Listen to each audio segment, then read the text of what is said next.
This is one of those incredible stories that proves how huge, world-changing ideas can come from the most unexpected places. We're talking about how a really nasty political fight accidentally kickstarted a revolution, one that would eventually give over 1 billion people the right to know what their government is up to. So how did that happen? Well, the story of India's powerful Right to Information Act doesn't start where you'd think. It wasn't born in some grand, planned campaign for government openness. Nope. It was actually the accidental side effect of a bitter legal battle over a single election, where one man's desperate search for evidence ended up changing, well, pretty much everything. All right, let's set the scene. Our story doesn't begin with activists or high-minded reformers.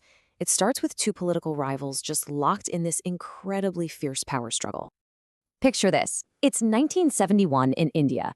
The election for a really important constituency is over, and the sitting Prime Minister Indira Gandhi has just won.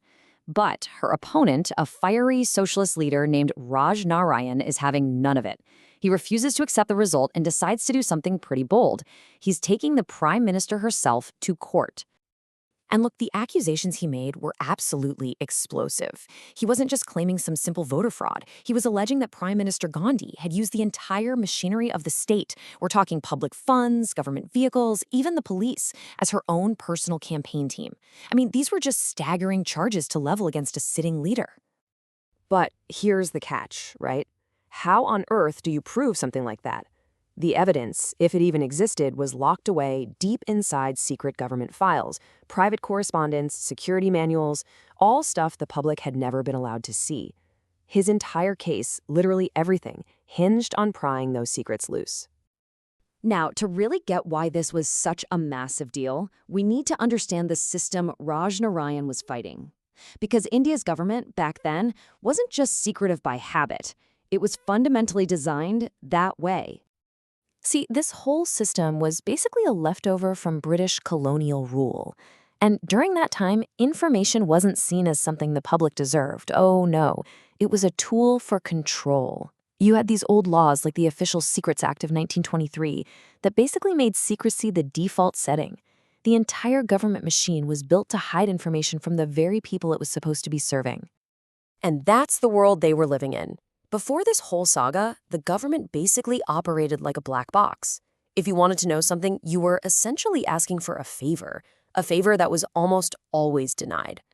What this court case was about to do was start the very long, very difficult process of turning that entire system completely inside out. So, unsurprisingly, the government refused to hand over the documents. They claimed it was a matter of public interest to keep them secret. The legal battle raged on, climbing all the way to the Supreme Court.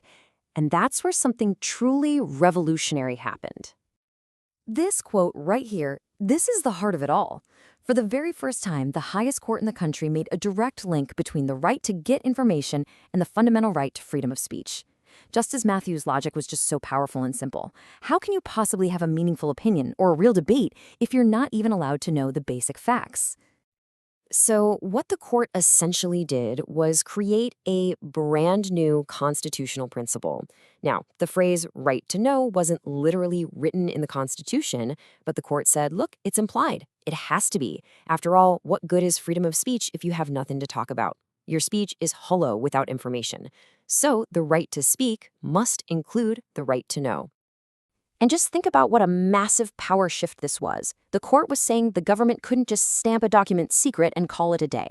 From now on, they had to actually justify that secrecy to a judge. The state could no longer be the sole judge of its own secrets. Suddenly, there was oversight. Okay, but a powerful idea in a courtroom is one thing. Changing an entire country is another. It's not like a switch was flipped. It actually took another 30 years for this little judicial seed to grow from a legal ruling into a real tool that ordinary people could actually use. So you can see how this whole thing rippled out over time. That 1975 judgment planted the seed. A few more court cases came along and kind of watered it, expanding the idea. But the real game changer, the moment this thing exploded, was in the 1990s. That's when activists took this legal idea out of the fancy courtrooms and brought it to the dusty villages of India. And for me, this is where the story gets really inspiring.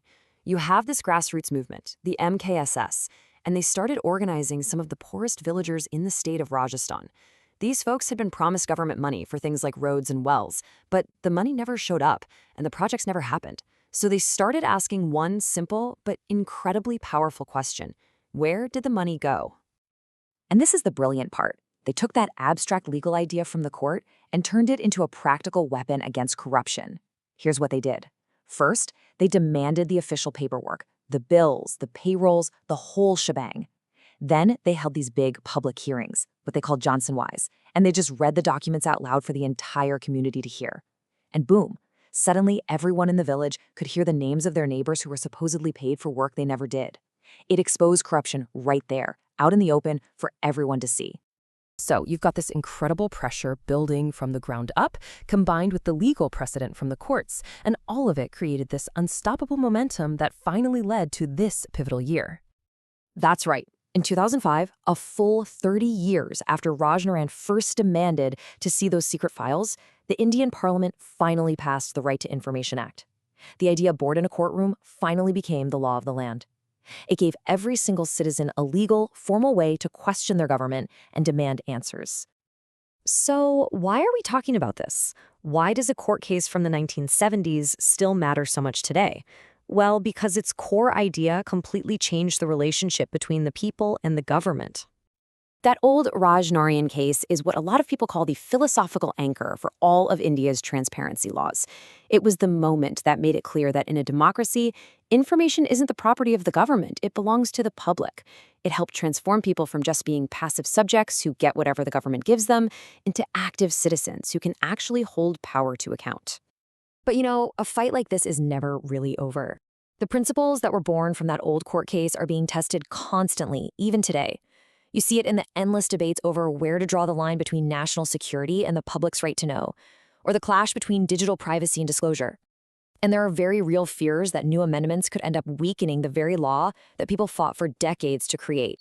When you boil it all down, the entire story, from one politician's bitter election dispute all the way to today's complex digital debates, it really all comes down to this one simple question. If information is power, who should get to control it?